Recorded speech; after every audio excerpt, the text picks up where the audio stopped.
Welcome back to State of Valor. The wind that night had teeth.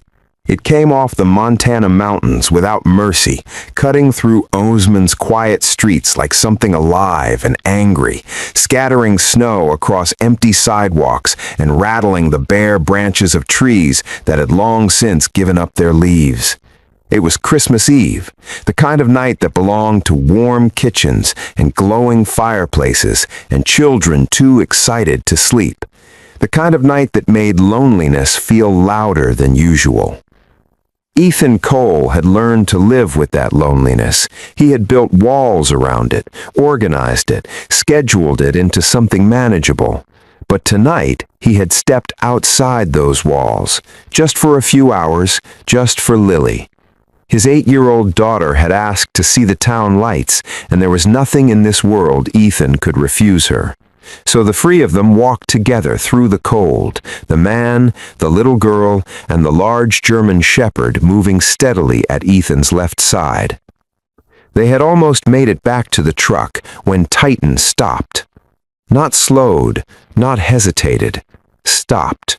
All 90 pounds of him planted on the icy sidewalk like he had turned to stone, his ears pushed sharply forward, his dark eyes locked on something in the shadows beyond the empty bus stop bench. Ethan felt the leash go taut and instinctively tightened his grip. 15 years of special operations had wired him a certain way. When something in his environment changed without explanation, every nerve in his body came alive. Titan. His voice was low and steady. What is it? The dog didn't look at him. He didn't move. He simply stared into the darkness near that bench, his broad chest rising and falling, a thin cloud of breath forming in the frozen air. Then he made a sound, soft, broken, a low whine that came from somewhere deep inside him. Ethan had not heard that sound in 3 years. The last time Titan made that sound, Rachel was dying in the dirt of a foreign street, with Ethan's hands pressed against her chest and the whole world collapsing around him. His breath caught. Lily tugged his sleeve. "Daddy, Titan is scared." "He's not scared," he said quietly, though his own heartbeat had shifted into something faster. He heard something. He let Titan lead. The German shepherd moved slowly toward the bench, each step deliberate, his nose dropping close to the ground before rising again. Ethan followed, one hand still firm on the leash, the other instinctively moving to shield Lily slightly behind him. The streetlight above the bench flickered once, and then Ethan heard it too. A sound so small it was almost nothing. A cry, weak and thin and trembling. The cry of something alive and cold and running out of time. He moved around the edge of the bench and stopped completely. A young woman was curled against the far armrest, her knees drawn to her chest, her coat so thin it offered almost nothing against the Montana winter. Her dark hair was matted against her pale face. Her lips had taken on the bluish tint that Ethan, with all his combat medical training, recognized immediately and feared deeply. But it wasn't the woman that stopped his breath. It was what she was holding. Pressed against her chest, wrapped in a single blanket that had long since lost its warmth, was a newborn baby. The infant's tiny face was scrunched and trembling, his fingers impossibly small, curled and uncurled weakly in the cold air. The cry came again, barely audible, more exhaustion than protest. The sound of something that had been fighting for a long time and was beginning to lose. Ethan was already moving. He knelt in the snow in front of the woman, his voice calm and quiet the way it had been trained to be in every crisis he had ever faced. "Ma'am, I need you to look at me." Her eyes opened slowly, unfocused at first, then sharp with sudden fear. She pulled the baby tighter against her chest. "Please," her voice was cracked and barely above a whisper. "Please don't take my baby. My son, he's all I have. Please." "I'm not taking anyone," Ethan said. "My name is Ethan. I'm going to help you, but I need you to stay awake for me. Can you do that?" She stared at him. Then her eyes moved to Titan, standing just beside Ethan, completely still, watching her with an expression that held no aggression, only something that looked, impossibly, like sorrow. Before Ethan could reach for the baby, Titan stepped forward. Gently, slowly, with the kind of deliberate softness that did not belong to a military working dog in any training manual Ethan had ever read. The German shepherd lowered his massive body onto the bench beside the woman and pressed himself carefully against the infant, his thick fur making contact with the baby's blanket, his body heat immediate and real. The baby's trembling slowed, the thin crying softened. Titan lay completely still, his chin resting near the child's head, his warm breath falling in steady clouds over the newborn's face. The crying stopped. Lily made a soft sound behind Ethan. He turned to look at her. His daughter was standing completely still in the snow, her small hand pressed over her mouth, her eyes wide and glistening. "Daddy," she whispered. "Titan is keeping him warm." Ethan turned back to the bench. His chest tightened with something that had no name and every name at once. He had watched this dog clear buildings in Fallujah. He had watched him track a target through 2 miles of Afghan mountain terrain in complete darkness. He had watched him sit beside a dying woman in the dust of a foreign street and howl at the sky like his heart was breaking. And now he was watching him save a stranger's baby with nothing but the warmth of his body. Ethan pressed 2 fingers gently against the infant's neck. Pulse present, weak but present. He exhaled slowly. Then he took off his own coat, wrapped it carefully over the woman and the child both, and pulled out his phone. "I'm calling for help," he said. "You're safe now." Her eyes filled with tears. "I didn't know where else to go." They waited for the ambulance together. Titan unmoved from his position, Lily kneeling in the snow beside the bench with her small hand resting on the dog's back. The paramedics arrived within minutes and assessed both mother and child. Mild hypothermia, dangerous but not irreversible. They had found them in time, just barely. The lead paramedic looked at Ethan as they prepared to load the stretcher. "Another hour out here and the baby wouldn't have made it." Ethan said nothing. He looked at Titan. Titan looked back at him with those dark, steady eyes that had always seen more than they should. At the hospital, once the woman was stable and the baby was warming under medical care, Ethan sat in a quiet hallway and let himself breathe. Lily had fallen asleep against his arm, her head on his shoulder. Titan lay across both their feet, his weight warm and grounding. The woman's name was Sophia Ramirez. A nurse came to update him, and later, when Sophia was well enough to speak, she asked to see the man who had found them. Ethan sat beside her bed, while Lily slept in the chair nearby, and Titan rested on the floor between them. Sophia's voice was still fragile, but her eyes were clear now, and in them Ethan could see a grief that looked startlingly familiar. Her husband had been a police officer in Bozeman, Officer Daniel Ramirez. He had responded to a violent domestic call 8 weeks before their son was born, and he had not come home from it. The department had offered condolences, friends had offered meals and temporary help, but bills don't pause for grief, and rent doesn't wait for a widow still learning to breathe without the person she built her life around. Within weeks, the apartment was gone, the support thinned, and Sophia, 9 months pregnant and completely alone, had begun to fall through every crack the world had to offer.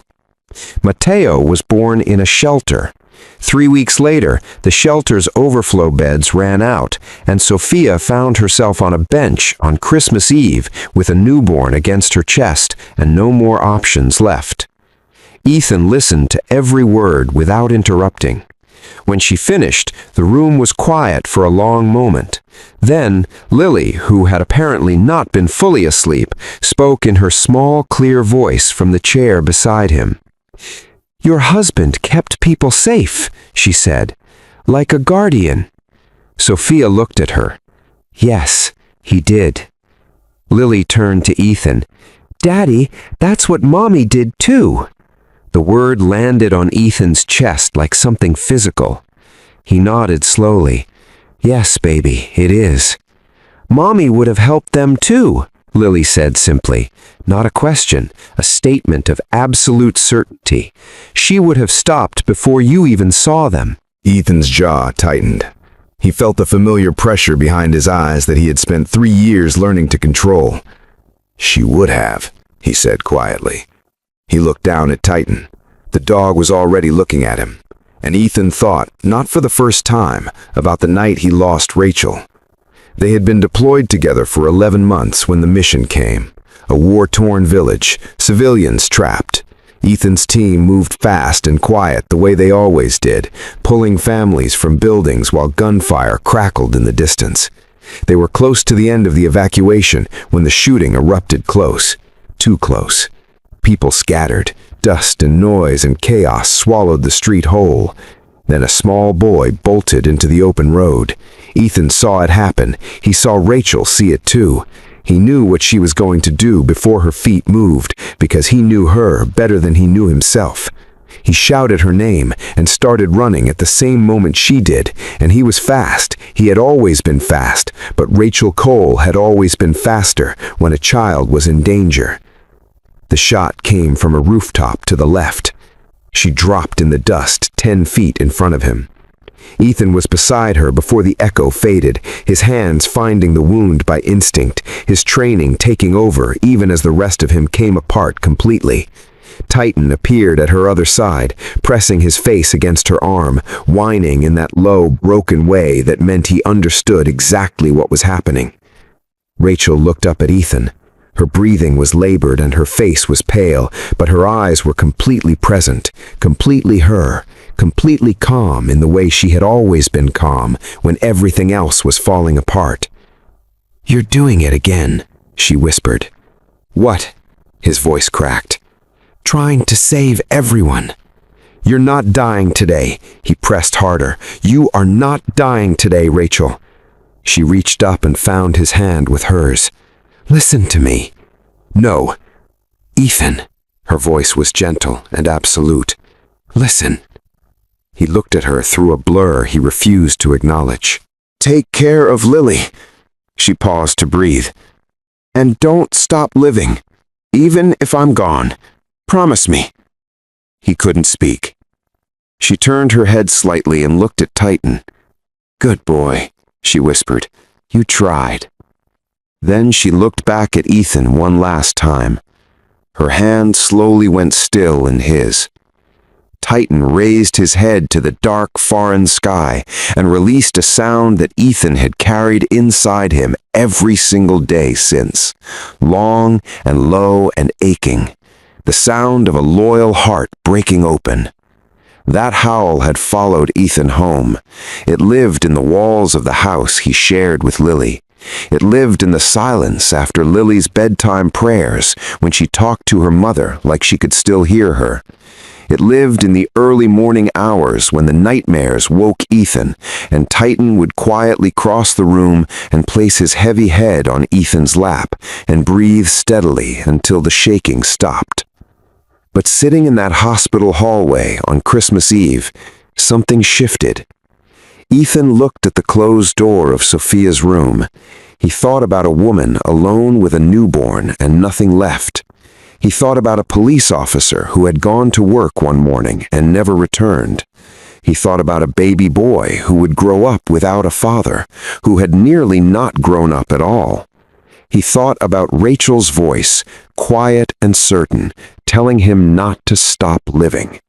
And he thought about Titan pressing his warm body against a freezing infant on a park bench without being asked, without hesitation, without anything except pure instinct and something that looked very much like love. Ethan stood up. He walked back into Sophia's room, and he told her simply and directly that she and Matteo would not be spending another night outside, that there was a room in his house that was warm and safe, that this was not charity, it was one family choosing to see another. Sophia cried quietly and nodded, and Lily climbed up beside her on the bed and held her hand without saying a word. Titan laid his chin on the edge of the mattress and sighed. The weeks that followed were not easy or perfect or simple. Healing never is. But the house that had been too quiet for 3 years began to find its sound again. Baby Matteo cried and laughed and reached for things with his small, curious hands. Lily sang to him in the mornings and declared herself his official big sister by the end of the first week. Ethan helped Sophia find work that used her design skills, made calls on her behalf, sat with her through the paperwork and the bureaucracy and the slow process of rebuilding a life from nothing. And Titan followed Matteo from room to room with the solemn dedication of a dog who had decided this was now his mission. Some nights, Ethan would sit in the living room after everyone was asleep and simply listen to the sounds of the house. A baby breathing, a child dreaming, a dog's slow, steady heartbeat somewhere nearby. And he would think about Rachel's last words and wonder if this was what she had meant. Not just surviving, not just enduring, but actually living, actually letting the world back in. He thought she would have approved. The following Christmas Eve, Ethan bundled everyone into the truck as the snow began to fall soft and quiet over Bozeman. They drove to the same street. They parked at the same corner, and the 5 of them walked together to the bench where everything had changed. The man, the little girl, the young mother with her healthy, laughing 1-year-old boy on her hip, and the large German shepherd walking steadily at Ethan's left side. They stood before it quietly for a moment. Ethan looked at the bench. Then he looked at Titan. "I almost kept walking that night," he said. Lily reached up and took his hand, but Titan didn't. Ethan knelt down in the snow beside his dog and rested his hand gently on Titan's broad neck. The German shepherd turned and looked at him with those dark, steady eyes, the same eyes that had watched Rachel die, the same eyes that had found Sophia and Matteo in the dark, the same eyes that had waited patiently beside Ethan's bed through every nightmare and every silent, unbearable morning and every slow step back towards something like peace. "Good boy," Ethan whispered. His voice broke on the second word. Titan leaned forward and pressed his forehead gently against Ethan's. The snow fell quietly around them. There is a kind of grief that never fully leaves. It becomes part of you, like a scar, not something that disappears, but something that eventually stops bleeding. What changes is not the loss. What changes is what you do with the love that has nowhere left to go. Ethan Cole learned that the hard way on a cold street in Montana when a dog refused to keep walking and a broken man finally listened. Sometimes healing doesn't arrive the way we expect. Sometimes it arrives wrapped in a thin blanket on a park bench in the middle of winter, barely breathing, needing everything you have left to give. And sometimes the bravest thing a warrior can do is not the mission he trained for. It's the one he almost walked away from. If this story moved something in you, if it reminded you of someone you've lost, or someone you love, or something you almost missed, leave a comment below. Tell us what it brought up for you. This community was built for those moments. And if you believe that stories like this one deserve to be heard, please subscribe to State of Valor. Every story we tell is a tribute to the men, women, and animals who gave everything, and to the ones still learning how to live with what that cost them. We'll see you in the next one.